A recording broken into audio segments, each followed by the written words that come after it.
आज महाराष्ट्र में विकासवाद की जीत हुई है।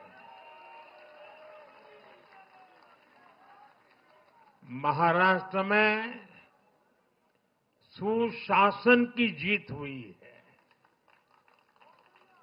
महाराष्ट्र में सच्चे सामाजिक न्याय की विजय हुई है। और साथियों, आज महाराष्ट्र में झूठ, छल, फरेब बुरी तरह हारा है।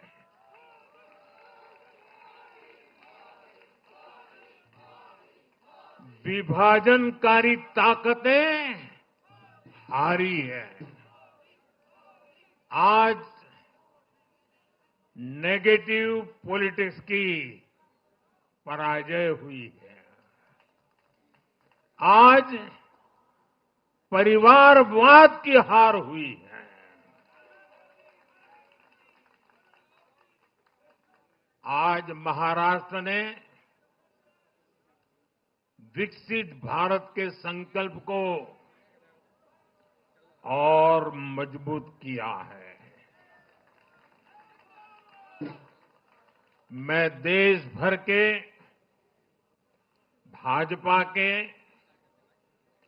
एनडीए के सभी कार्यकर्ताओं को बहुत बहुत बधाई देता हूं, उन सबका अभिनंदन करता हूं।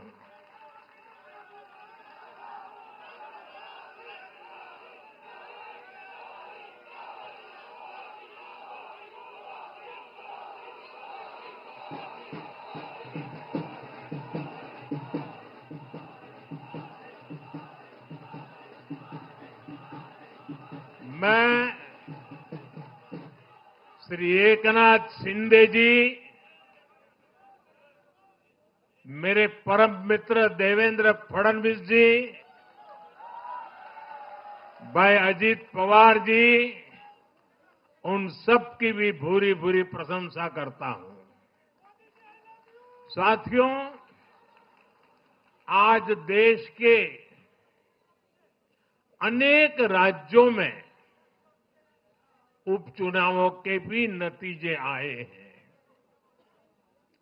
नड्डा जी ने विस्तार से बताया है, इसलिए मैं विस्तार में नहीं जा रहा हूं।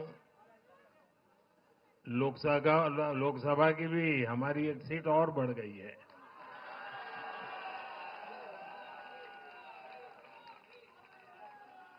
यूपी, उत्तराखंड और राजस्थान ने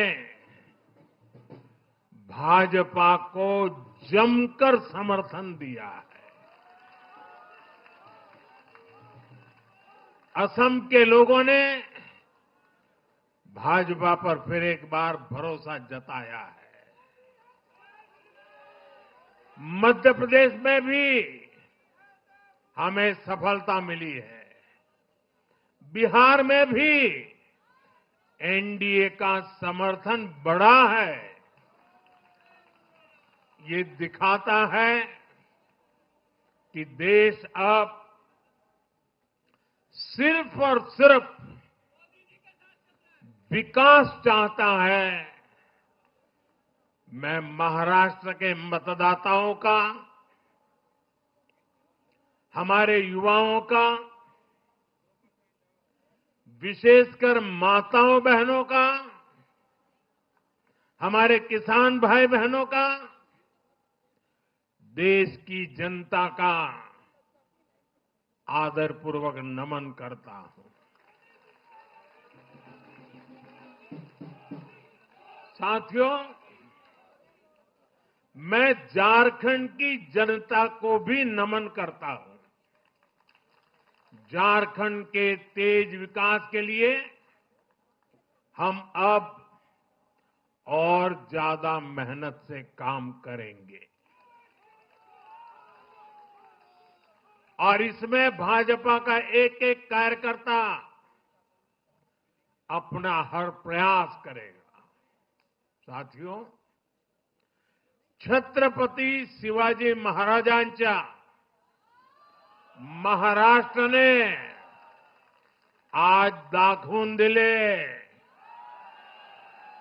तुष्टीकरणाचा सामना कसा करायचा।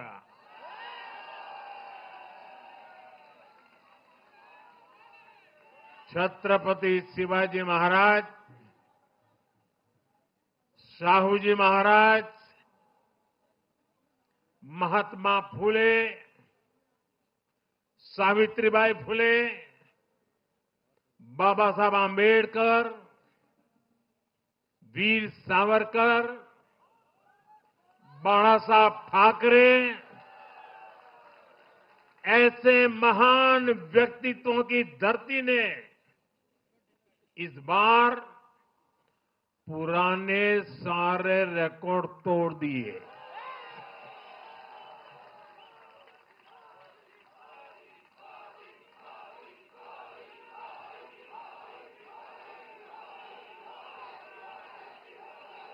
और साथियों,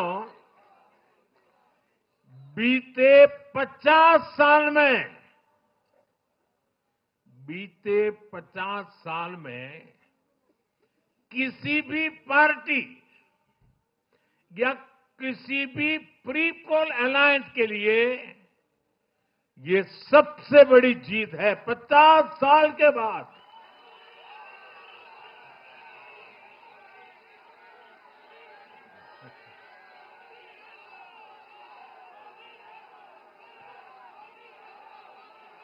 और एक महत्वपूर्ण बात मैं बताता हूं, ये लगातार तीसरी बार है जब भाजपा के नेतृत्व में किसी गठबंधन को लगातार महाराष्ट्र ने आशीर्वाद दिए हैं, विजयी बनाया है। और ये लगातार तीसरी बार है जब भाजपा महाराष्ट्र में सबसे बड़ी पार्टी बनकर उभरी है।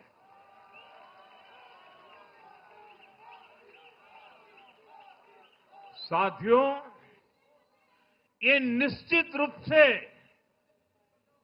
ऐतिहासिक है।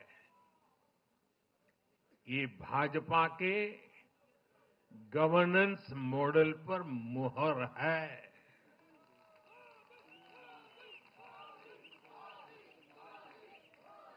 अकेले भाजपा को ही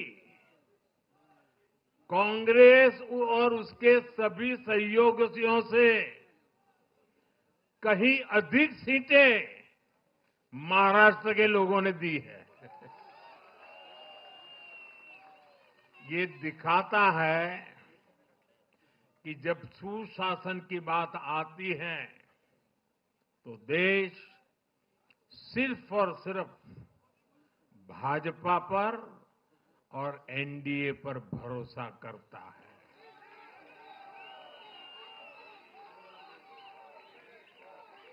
साथियों, एक और बात है जो आपको और खुश कर देगी। महाराष्ट्र देश का छठा राज्य है जिसने भाजपा को लगातार 3 बार जनादेश दिया है।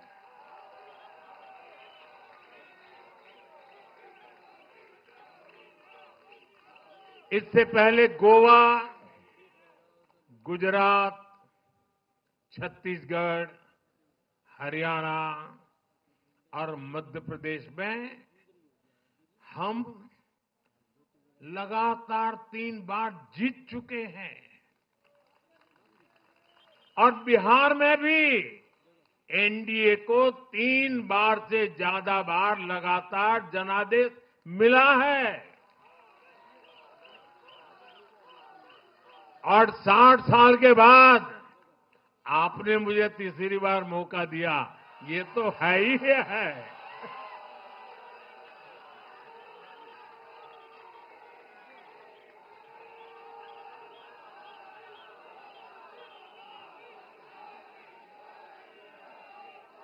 ये जनता का हमारे सुशासन के मॉडल पर विश्वास है और इस विश्वास को बनाए रखने में हम कोई कोर कसर बाकी नहीं रखेंगे। साथियों, मैं आज महाराष्ट्र की जनता जनार्दन का विशेष अभिनंदन करना चाहता हूं। लगातार तीसरी बार स्थिरता को चुनना ये महाराष्ट्र के लोगों की सूझबूझ को दिखाता है। हां, बीच में जैसा अभी नड्डा जी ने विस्तार से कहा था, कुछ लोगों ने धोखा करके अस्थिरता पैदा करने की कोशिश की, लेकिन महाराष्ट्र ने उनको नकार दिया है और उस पाप की सजा मौका मिलते ही दे दी है।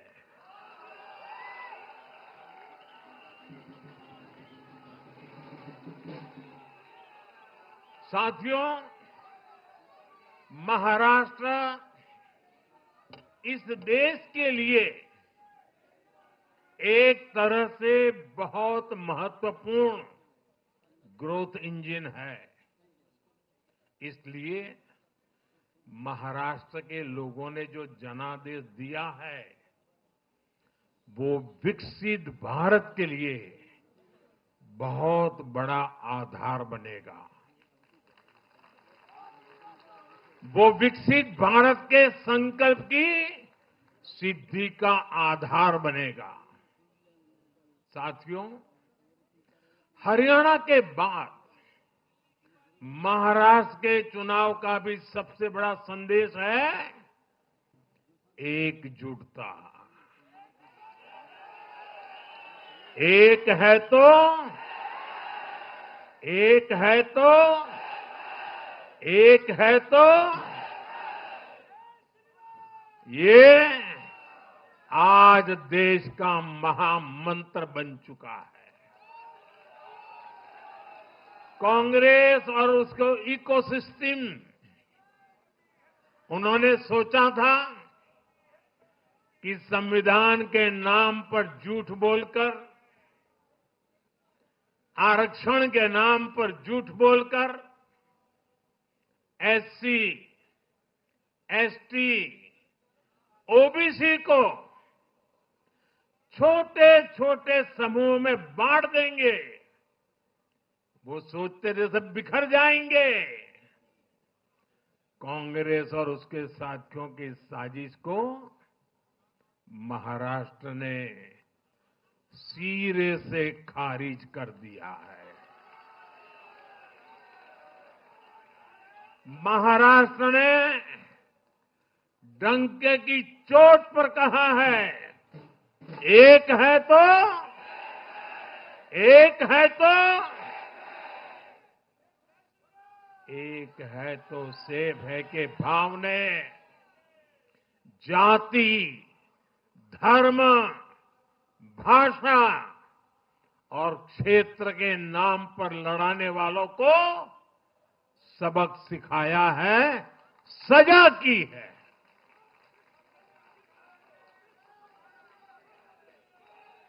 आदिवासी भाई बहनों ने भी भाजपा एनडीए को वोट दिया। ओबीसी भाई बहनों ने भी भाजपा एनडीए को वोट दिया। मेरे दलित भाई बहनों ने भी भाजपा एनडीए को वोट दिया। समाज के हर वर्ग ने भाजपा एनडीए को वोट दिया। ये कांग्रेस और इंडी गठबंधन के उस पूरे इकोसिस्टम की सोच पर करारा प्रहार है, जो समाज को बांटने का एजेंडा चला रहे थे।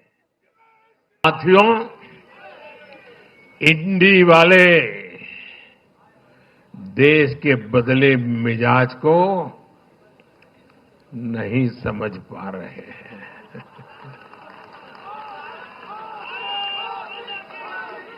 ये लोग सच्चाई को स्वीकार करना ही नहीं चाहते।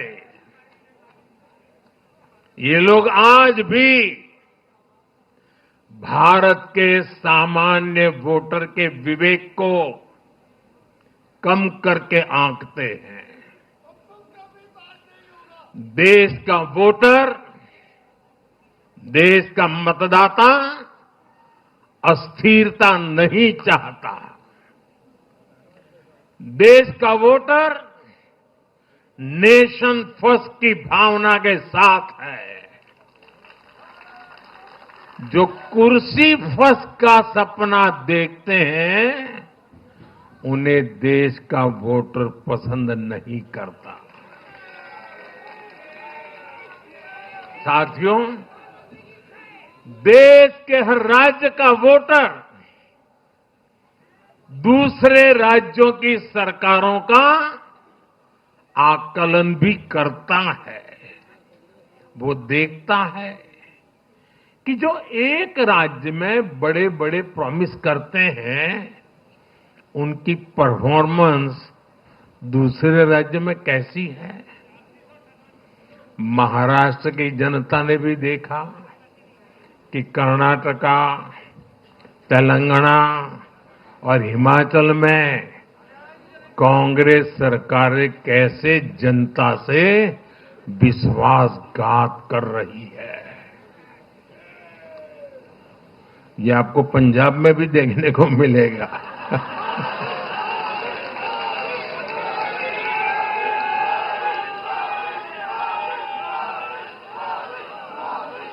जो वादे महाराष्ट्र में किए गए, उनका हाल दूसरे राज्यों में क्या है। इसलिए कांग्रेस के पाखंड को जनता ने खारिज कर दिया है। कांग्रेस ने जनता को गुमराह करने के इसके लिए जो दूसरे राज्यों के अपने मुख्यमंत्री तक मैदान में उतारे, तब भी इनकी चाल सफल हो नहीं पाई। इनके ना तो झूठे वादे चले और ना ही खतरनाक एजेंडा चला। साथियों, महाराष्ट्र के इस चुनाव ने इंडी वालों का या गाड़ी वालों का दो मुहा चेहरा भी देश के सामने खोल करके रख दिया है। हम सब जानते हैं, बाला साहब ठाकरे का इस देश के लिए, समाज के लिए बहुत बड़ा योगदान रहा है। कांग्रेस ने सत्ता के लालच में उनकी पार्टी के एक धड़े को साथ में तो ले लिया, तस्वीरें भी निकाल दी, लेकिन कांग्रेस का कोई नेता बाला साहब ठाकरे की नीतियों की कभी भी प्रशंसा नहीं कर सकती।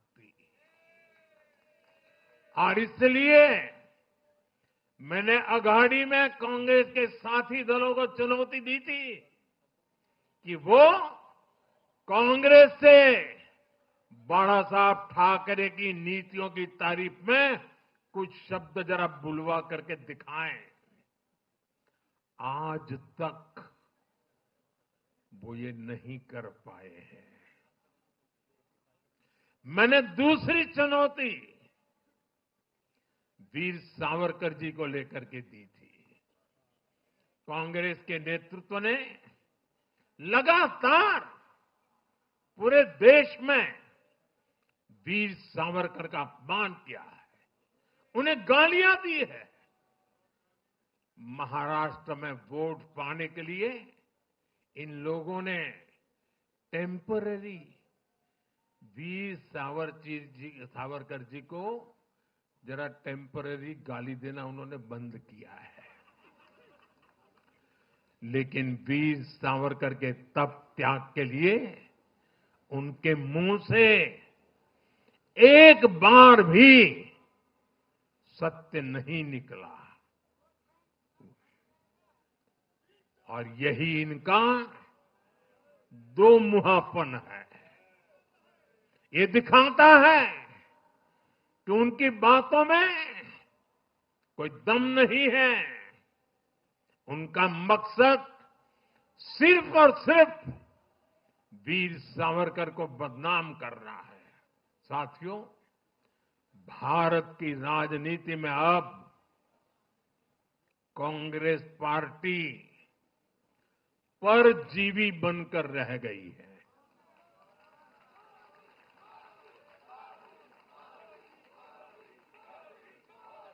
कांग्रेस पार्टी के लिए अब अपने दम पर सरकार बनाना लगातार मुश्किल हो रहा है। हाल ही के चुनावों में जैसे आंध्र प्रदेश, अरुणाचल प्रदेश, सिक्किम, हरियाणा और आज महाराष्ट्र में उनका सुपड़ा साफ हो गया।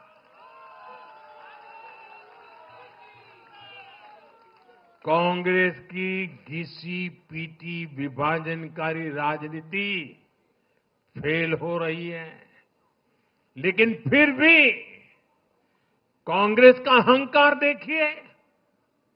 उसका अहंकार 7वें आसमान पर है।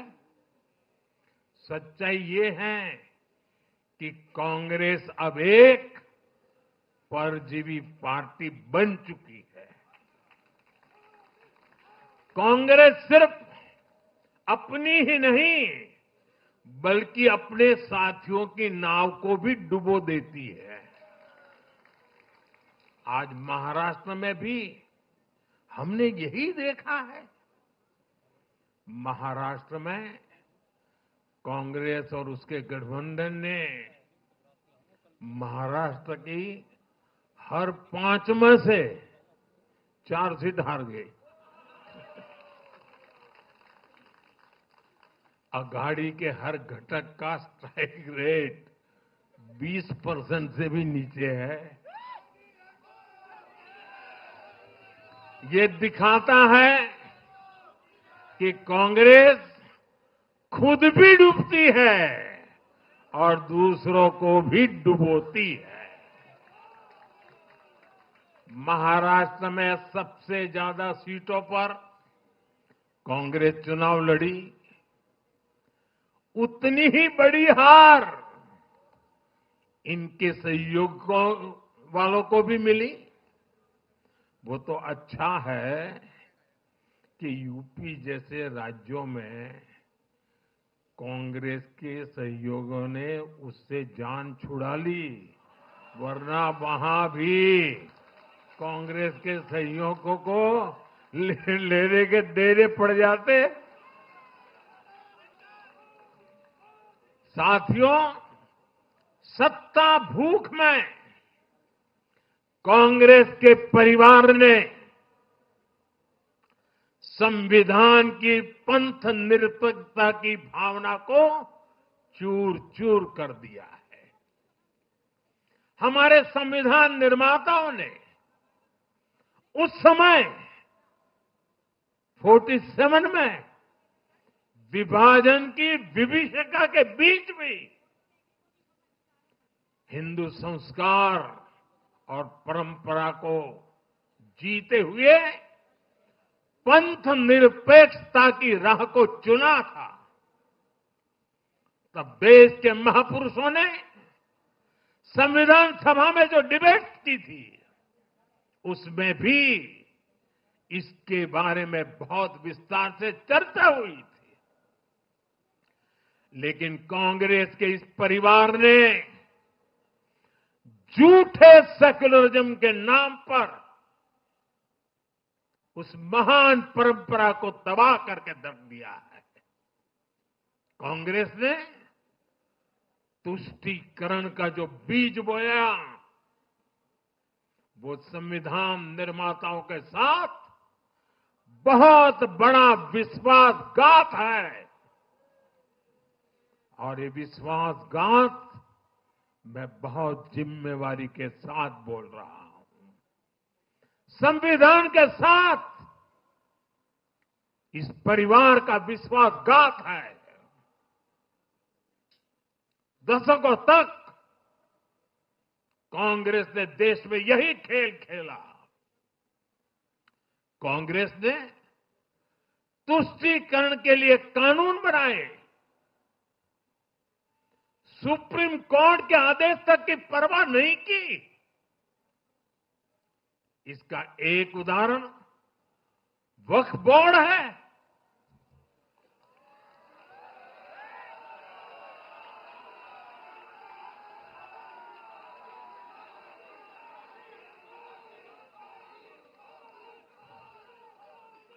दिल्ली के लोग तो चौंक जाएंगे। हालात ये थी कि 2014 में इन लोगों ने सरकार से जाते जाते दिल्ली के आसपास की अनेक संपत्तियां वक्फ बोर्ड को सौंप दी थी।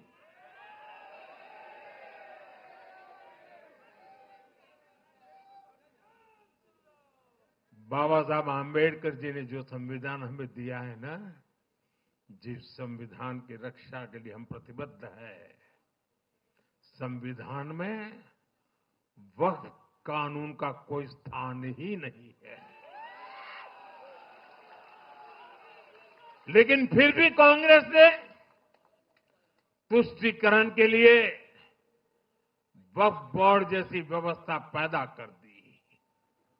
ये इसलिए किया गया ताकि कांग्रेस के परिवार का वोट बैंक बढ़ सके। सच्ची पंथ निरपेक्षता को कांग्रेस ने एक तरह से मृत्यु दंड देने की कोशिश की है।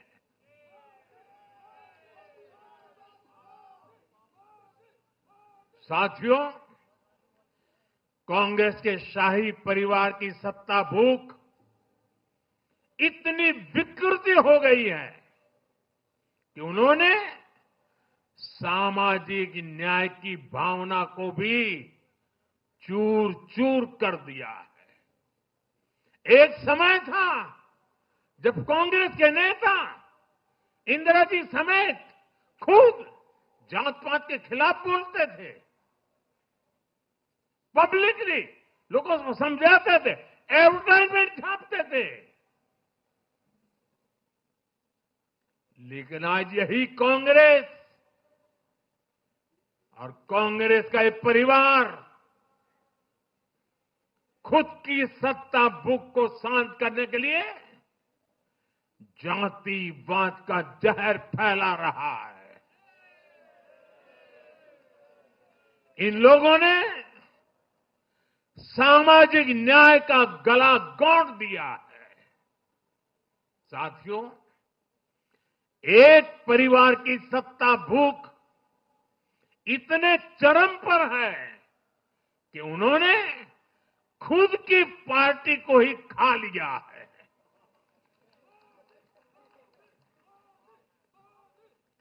देश के अलग अलग भागों में कई पुराने जमाने के कांग्रेस कार्यकर्ता हैं, पुरानी पीढ़ी के लोग हैं जो अपने जमाने की कांग्रेस को ढूंढ रहे हैं। लेकिन आज की कांग्रेस के विचार से, व्यवहार से, आदत से उनको ये साफ पता चल रहा है कि ये वो कांग्रेस नहीं है। इसलिए कांग्रेस में आंतरिक रूप से असंतोष बहुत ज्यादा बढ़ रहा है। उनकी आरती उतारने वाले भले आज इन खबरों को दबा के रखे, लेकिन भीतर आग बहुत बड़ी है। असंतोष की ज्वाला भड़क चुकी है। सिर्फ एक परिवार के ही लोगों को कांग्रेस चलाने का हक है। सिर्फ वही परिवार काबिल है, दूसरे नाकाबिल हैं। परिवार की इस सोच ने, इस जीत ने कांग्रेस में एक ऐसा माहौल भी बना दिया कि किसी भी समर्पित कांग्रेस कार्यकर्ता के लिए वहां काम करना मुश्किल हो गया है। आप सोचिए, कांग्रेस पार्टी की प्राथमिकता आज सिर्फ और सिर्फ परिवार है। देश की जनता उनकी प्राथमिकता नहीं है। और जिस पार्टी की प्राथमिकता जनता न हो, वो लोकतंत्र के लिए बहुत ही नुकसानदायी होती है। साथियों, कांग्रेस का परिवार सत्ता के बिना जी नहीं सकता। चुनाव जीतने के लिए लोग कुछ भी कर सकते हैं। दक्षिण में जाकर उत्तर को गाली देना, उत्तर में जाकर के दक्षिण को गाली देना और विदेश में जाकर देश को गाली देना।